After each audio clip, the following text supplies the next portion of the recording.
Hey everyone, thanks for joining us this evening wherever you are. Um, Today we're going to be talking about planning for and succeeding in the college scholarship process. My name is Jules. I'm a coach on Leland and a recent graduate of UNC Chapel Hill, but I would love to know who's in the room with us today.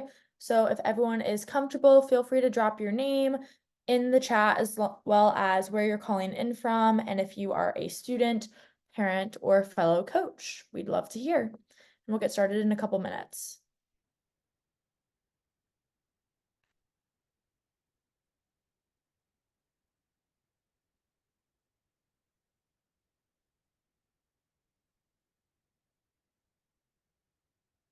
Awesome.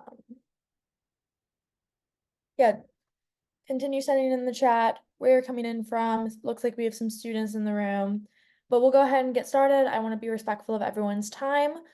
So we'll get into a short little agenda. So again, hello everyone. My name is Jules. I am a coach on Leland, specializing in college admissions for high school seniors. So after the call, feel free to head to my Leland profile to book a free consultation call or additional coaching. But tonight we're really going to focus on the scholarship process. So everything from aggregating that list to applying and winning money to help pay for college. Tonight, we'll go through a brief introduction, talking about me, what I've learned since I applied for the 2019-2020 cycle.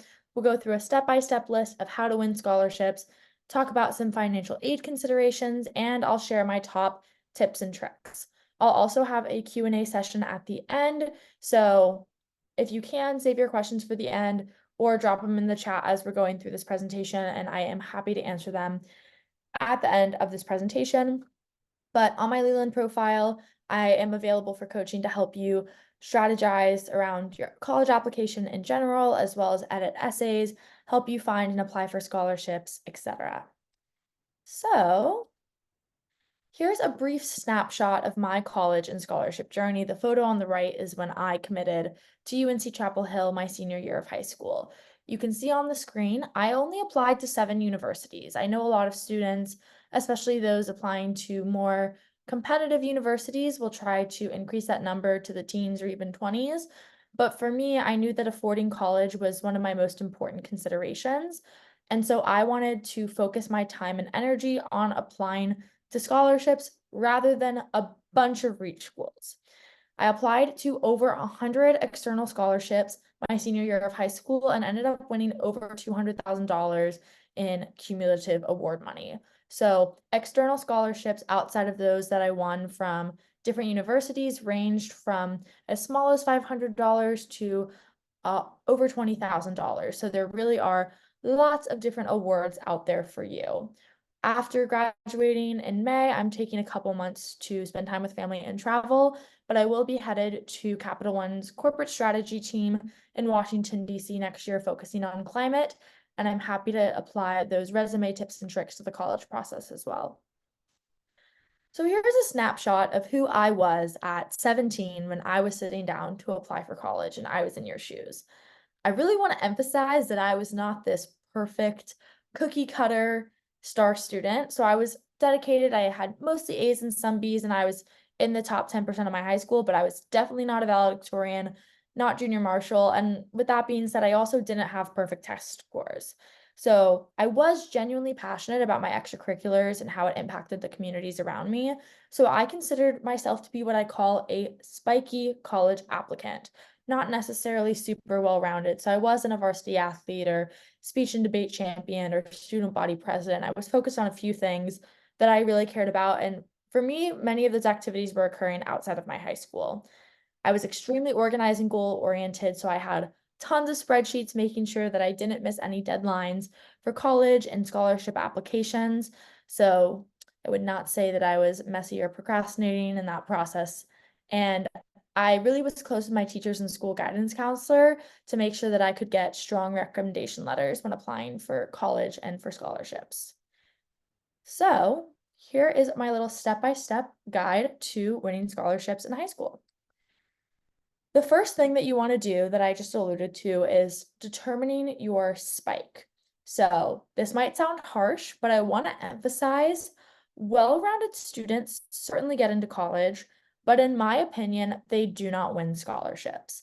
So when you're applying to colleges on the Common App application, you get a resume and activities section. You get to talk about awards you've won, and you often have multiple essays, whereas for many scholarships, you're only submitting an essay.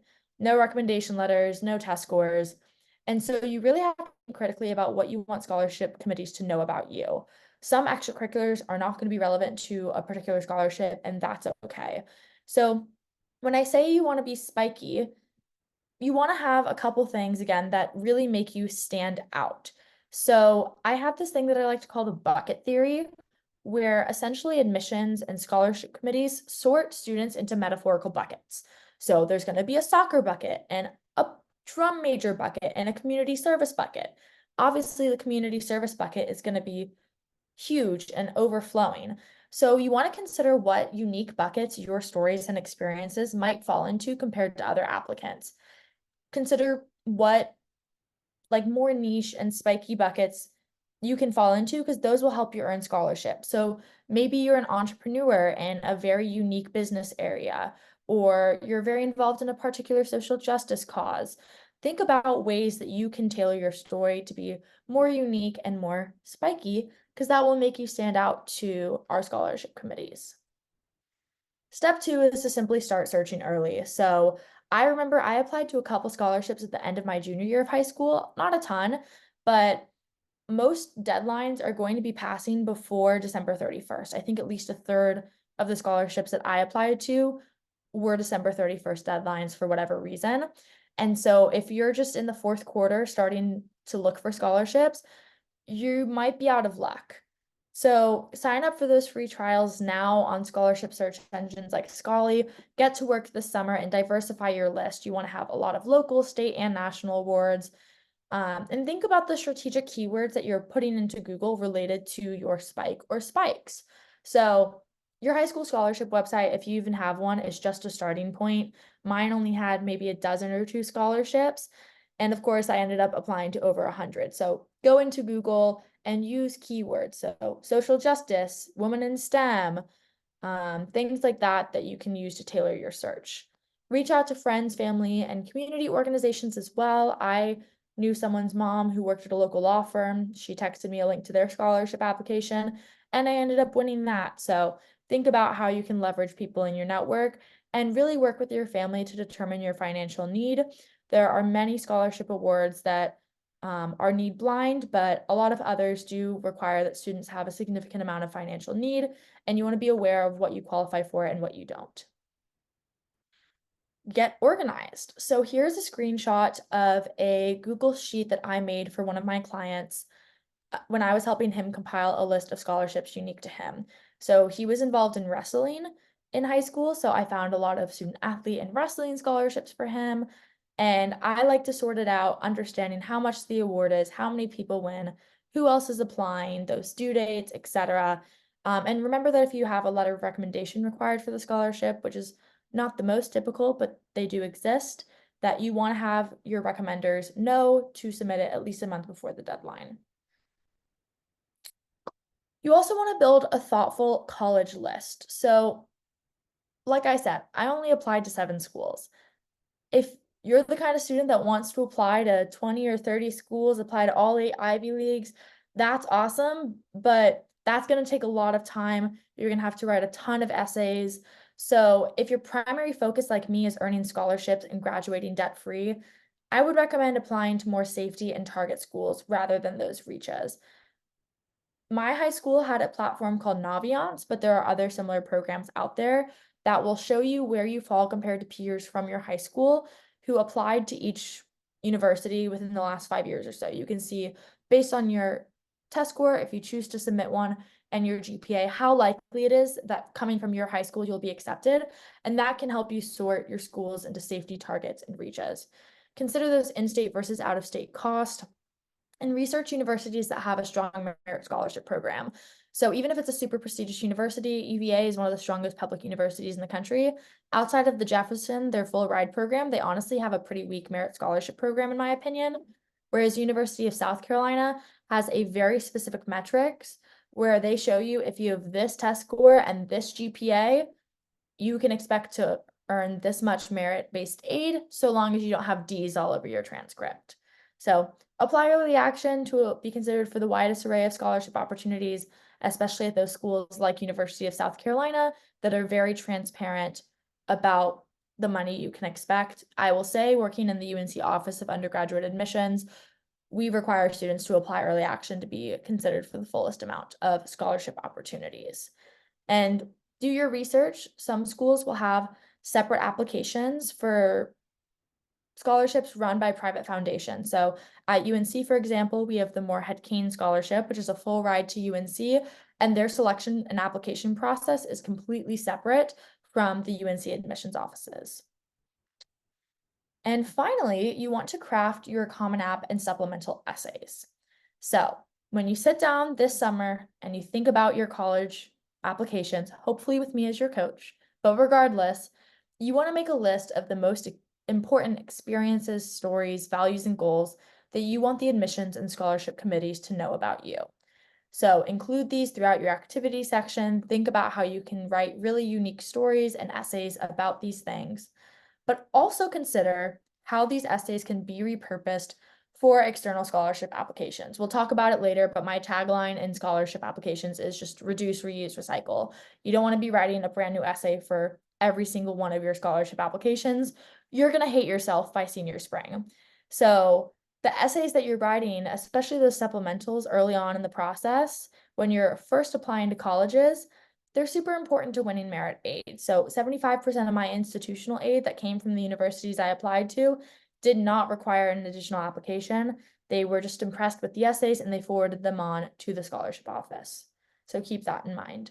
And typically you're going to be applying to colleges primarily before you really dig into the scholarship process, especially if you're doing those early action or early decision deadlines. So that leads me into our financial aid considerations today. These are a few helpful tips and tricks that I want you to keep in mind because they really can impact your scholarship application process. So again, I'm really going to hammer this home, but you're more likely to get scholarships at safety and target schools than you are over your reach schools. So again, the Ivy League is not offering merit-based aid, only need-based aid. So you want to consider a school's four-year graduation rate. There are some schools that can't get students out in 4 years, and you don't want to be stuck paying for anything more than 4. A lot of external scholarships also will not pay for anything more than 4 years if it's a scholarship that is renewed every year. This is a really important point as well. If you qualify for significant need-based financial aid, many schools will deduct outside merit scholarships from your financial aid package, which essentially cancels out the external award. So then in your case, you really only want to apply for need-based aid because if you win, let's say $1,000 from your high school PTO, they're just going to deduct that from the financial aid that they're giving you, and it's not a particularly productive use of your time. So some schools will meet 100% demonstrated need, but others do not. And some schools don't read their applications need blind, which means that when they're deciding whether or not to admit you, they can see your ability to pay. UNC is not one of those schools. We read applications need blind, but we have that policy because we believe in it. Other schools don't. Finally, the FAFSA, which is the free application for federal student aid, changed a lot of their policies this year. You might have heard this in the halls of your high school. Something that I would note is that they removed the sibling discount for parents with multiple kids in college at once. So with all of these changes, don't be afraid to go to the public library and community centers to ask for help.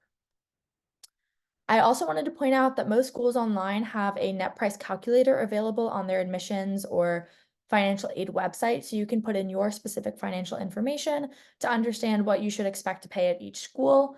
Additionally, this is why I think applying to a lot of safeties and targets is super important because I chose to go to UNC over Duke, given I had in-state tuition and a lot of scholarships. Even if you're only taking out $10,000 in student loans a year, which many students are forced to take out more to attend these out-of-state and private institutions, if you're paying a 6% interest rate and you have 10 years to repay it, you're going to be paying $444 for the next 10 years every month. And so really think about if you have great in-state options or a great scholarship to maybe not your top choice school, that can prove really valuable in the long run. And ultimately, it's up to you to really make the most of your education. So this screenshot is from Sally Mae, but there are a lot of other free calculators out there online as well. So that brings me into my top tips and tricks in the scholarship process. You want to market yourself well to the right people. So again, determine your spike, determine your narrative, and only apply to programs that fit those key traits. I hate science. I should not be applying to a woman in STEM scholarship, even if they're dangling $50,000 in front of my face. I'm never going to win it. It's not worth my time. You also don't have to apply to all of the scholarships that you initially list on your spreadsheet or Google Doc. So if one comes up and you're not really sure that you're a good fit, you don't have to apply, but it was nice to know that it was an option. I'll also note that many external scholarships do not require you to submit standardized test score or your GPA. And so if statistics aren't really your strengths, consider applying to the awards who don't heavily factor those stats into their selection process. But if you have a really great ACT score, then try to find scholarships who do factor that in heavily. The next thing that you really want to focus on is targeting smaller scholarship awards. And so Coca-Cola Scholars Program, I think, is the most well-known college scholarship out there. But they are notorious. They have over 100,000 people apply every year, and only 150 students win from around the country. So your odds there are pretty slim to none. So look at local smaller scholarships that draw fewer applicants, because there it's easier to stand out and to win. Those smaller scholarship awards, though they're not, big checks, they'll add up over time. So consider the impact of winning a few $500, $5,000 scholarships rather than a single $20,000 or more award. I think in my scholarship journey, the most frequent number of dollars that I won was 2,500. So 2,500 isn't going to pay for a ton when you're looking at 4 years of college, but I won $2,500 at least 7 or 8 times from different local organizations, nonprofits, businesses, and that really adds up to a big number. So apply for those smaller awards as well. Doing your research again will pay off. You also want to show personal growth in your essays, but don't be cliche. This is the first time in your life likely that you're going to have to brag about yourself.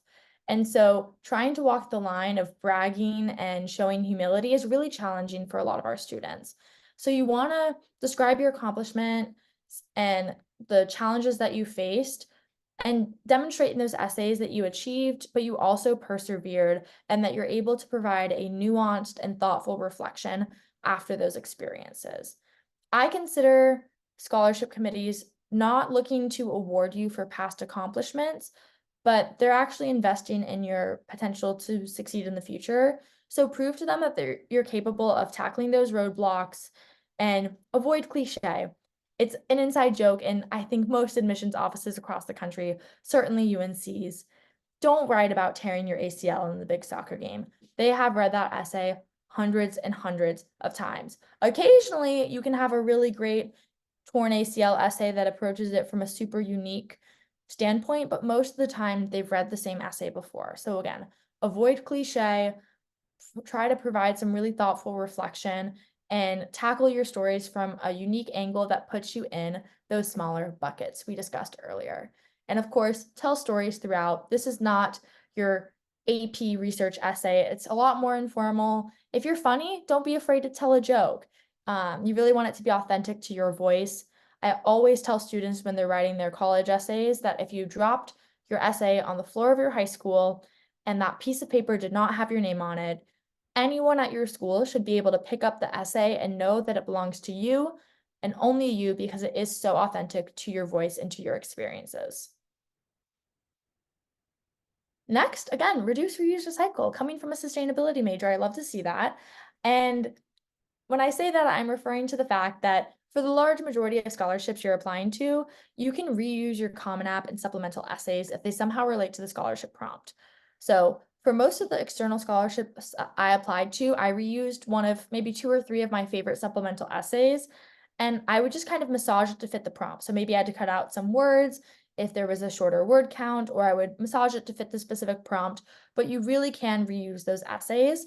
In Charlotte, where I'm from, a law firm every year puts on a big competition for students to make a video encouraging other students to stop distracted driving, and that's certainly an incredible scholarship competition, but that requires you to go out and make a whole video and different promotional materials and everything, where that's not just sitting in your Google Drive.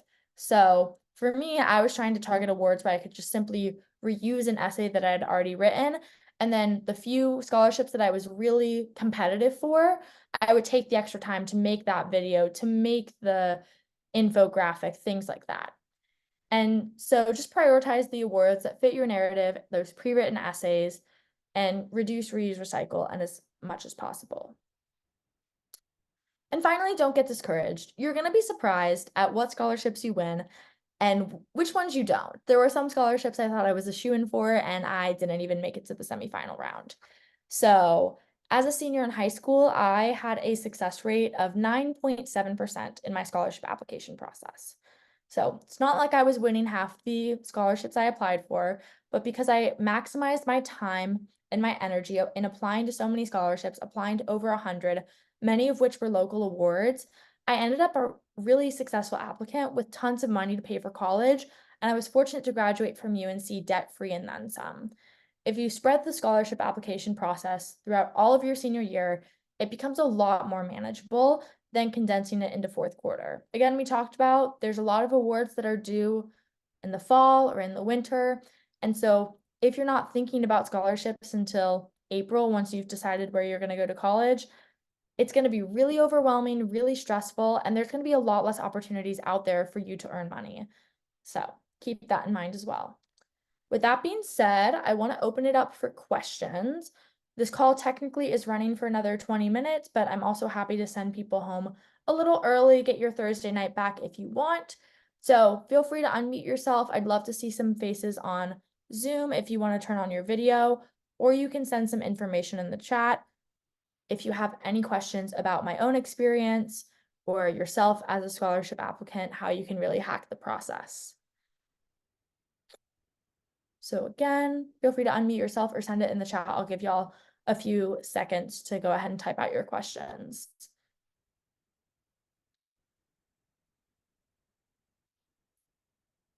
And again, if you are interested in the scholarship process in this upcoming year, if you're a rising senior out there, feel free to go on my Leland profile. There is a coupon code to get 10% off one-on-one coaching. I also do free 15-minute consultation calls on my profile, and you can go ahead and schedule. Okay, so we're going to start with Cindy. She said that she has a 9th grader. What is the earliest she can start looking for scholarships? I would say starting, if you really want to be proactive in the process, start fall of junior year, because there are a few scholarships that will open and be due spring of junior year. But freshman and sophomore year, you're likely not going to find a ton for college because they're just getting started in high school, and there's a lot less information available to the scholarship committees about how they performed academically. However, what I will say is this is the one place that I think your nagging parents can really help you. A lot of times I would get kind of overwhelmed when my mom was like, Jules, you have to apply, you need to write these essays. But she could channel that willingness to help into the scholarship search process. So my mom was very proactive in helping me go on Google, put in those keywords, and she helped me find a lot of the scholarships that I ended up winning without bothering me. She could just upload them to a spreadsheet that I had shared with her, and I could take a look at them when I'm ready. So yeah, unfortunately, I would say nothing earlier than junior year that I'm aware of that's worth any significant amount of money. There might be something in your local community. If you've heard about it, you should check it out. But for me, I think junior year is a perfect place to start, or even the summer before senior year. Someone asked what the top online scholarship resources I would recommend are. First and foremost, your school or school district's website. Often school counselors will post scholarships for universities that are frequently applied to by students from that school. or from local businesses and nonprofits, like I mentioned earlier. I went to a big high school in Charlotte, and my guidance counselors had posted a couple dozen, and that was pretty helpful for me. Outside of that, I preferred Scholarly as a search engine, or a lot of times if I was Googling, again, just with those keywords, student athlete scholarship, LGBTQ plus scholarship, that was really helpful for me.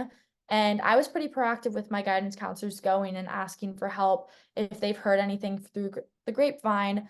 Um, but I would say Scholarly was definitely my top search engine. There are other search engines out there, but a lot of them, it's kind of a pay to play for the scholarship providers. And so they're not necessarily super strong of a match for me. A lot of them also, like, you can't really filter geographically. And so I remember there was this one website where it was just a bunch of counties in California. I'm not from California. I wasn't eligible for any of them, but I wasn't really able to filter them out. My other point is to be conscious of those no essay scholarships. That's not actually a scholarship, it's just a lottery, and they're trying to sell your data to people. So I guess someone certainly does win, but it's not necessarily a great use of your time. And then someone else asked if this process is for non-traditional applicants as well. Just to clarify, by non-traditional applicants, are you referring to transfer students or students who took a gap between high school and college? Because I have different answers for different scenarios. Or if like someone came from community college. So if Mary, you want to clarify that in the chat or just unmute yourself so I can give you some better advice. I'm just somebody who's returning to school, so I'm gonna be like a first time or first generation college student. Mhm. And I have applied to scholarships before, but I did them when I was in grade 9 and grade 10. So I would be doing this again for the first time. I just wanted to know, like, if the what you were describing is for non-traditional applicants. Yeah, first and foremost, I love that you're going to school, getting that degree. Congratulations. What I would say is yes, this process can apply for non-traditional applicants. And in many regards, you can actually find some more scholarships for first gen and for non-traditional students. You just need to plug in those keywords to Google and to other search engines. I would also reach out to the universities that you're applying to see what type of institutional aid is available for those non-traditional students. At UNC, for example, we have a lot of scholarships for our C-STEP students, who are students that are coming from either like a few years in between high school and college or from a local community college. There are a ton of awards for first gen students. And so reaching out to the specific institutions you're interested in is also going to be super helpful. But I would be forthcoming in your essays and in your applications about the fact that you are a non-traditional first gen student, because in many ways, I think that makes you stand out even more in the scholarship process. And organizations really want to be supporting students as ambitious and inspiring as non-traditional first gen students. Thank you. Of course, yeah. Any other questions? Feel free to unmute yourself or send your questions in the chat.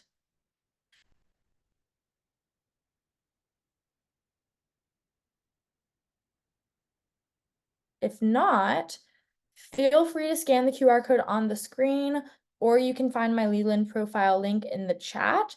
And feel free to reach out to me for a free 15-minute consultation call. There are tons of great coaches on Leland, and I'm honored to be part of that team. So we want to help you get into college, afford college, earn those scholarships. So don't hesitate to reach out, and I'm always here. With that being said, thanks, y'all, and have a great night.